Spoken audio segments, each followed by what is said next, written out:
Hello everyone, welcome to Yuvas Samayal. இன்னைக்கு நம்ம வீடியோல fried chicken எப்படி பண்றதுன்னு பார்க்கலாம். கிறிஸ்பியா வர ஒரு ட்ரிக் இருக்கு. சோ வீடியோ ஃபுல்லா ஸ்கிப் பண்ணாம பாருங்க.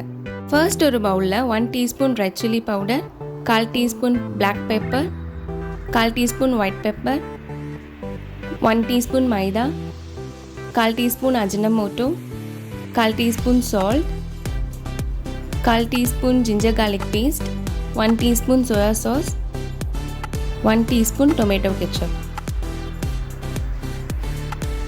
அப்புறம் 2 ஸ்பூன் மோர். எல்லாத்தையும் சேர்த்து நல்லா கலந்துக்கோங்க. இதில் மோர் ரொம்ப இம்பார்ட்டன்ட். எல்லாமே நல்லா ஒன்றோட ஒன்று சேர்த்து கலந்துக்கோங்க. இதில் நீங்கள் எந்த ஸ்டெப்புமே ஸ்கிப் பண்ணாமல் பண்ணுங்கள். அப்போ தான் உங்களுக்கு ஃப்ரைட் சிக்கன் கிறிஸ்பியாக கிடைக்கும்.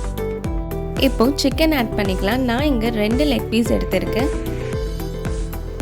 சிக்கனோட எல்லா மசாலாவுமே நல்லா கோட்டாகணும்.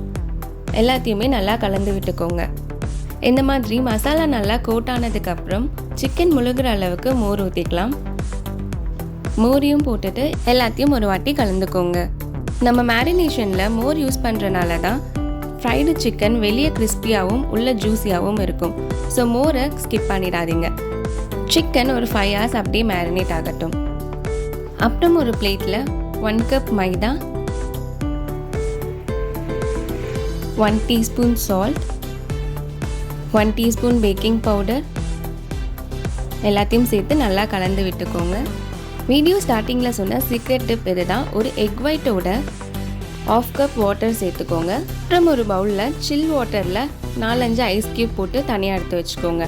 5 hours மேரினேட் ஆன சிக்கனை நம்ம ப்ரிப்பேர் பண்ணியிருக்க மாவில் போட்டு நல்லா கோட் பண்ணிக்கோங்க. இந்த மாதிரி நல்லா டைட்டாக கோட் பண்ணிக்கோங்க.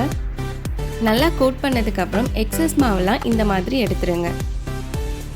அப்புறம் நம்ம எக் அண்ட் வாட்டர் மிக்ஸ் பண்ணியிருந்த பவுலில் கோட் பண்ண சிக்கனையும் டிப் பண்ணி எடுத்துக்கோங்க. அப்புறம் நம்ம ப்ரிப்பேர் பண்ண மாவில் செகண்ட் டைம் கோட் பண்ணிக்கோங்க. சிக்கனோட மாவு நல்லா கோட் ஆகி இருக்கணும். இப்போ நம்ம ஐஸ் கியூப் போட்டிருக்க பவுலில் மறுபடியும் டிப் பண்ணிக்கலாம். டிப் பண்ணி எடுத்துருங்க. அப்புறம் அகைன் நம்ம ப்ரிப்பேர் பண்ணியிருக்க மாவில் போட்டு கோட் பண்ணிக்கோங்க. இதுதான் லாஸ்ட் கோட்டிங். இந்த மாதிரி எல்லா சிக்கனையும் கோட் பண்ணி தனியாக எடுத்து வச்சுக்கோங்க.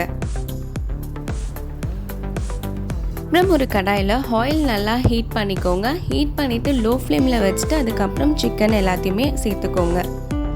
சிக்கன் சேர்த்த உடனே நீங்கள் திருப்பக்கூடாது. சிக்கன் சேர்த்தோன்னே இந்த மாதிரி பபிள்ஸ் வரணும். அப்போ தான் அது கரெக்டான ஹீட்டில் இருக்குன்னு அர்த்தம். 2 சைடுமே நல்லா குக் பண்ணி எடுத்தால் கிறிஸ்பி ஃப்ரைட் சிக்கன் ரெடி. வெளியே கிறிஸ்பியாகவும் உள்ள ஜூஸியாகவும் சாப்பிட ரொம்பவே டேஸ்டியாக இருக்கும். இந்த மாதிரி குக்கிங் கண்டென்ட் வீடியோவுக்கு யுவஸ் சமையலை சப்ஸ்கிரைப் பண்ணிக்கோங்க. பக்கத்துலேயே இருக்க பெல் ஐக்கானையும் கிளிக் பண்ணிக்கோங்க. தேங்க்ஸ் ஃபார் வாட்சிங்.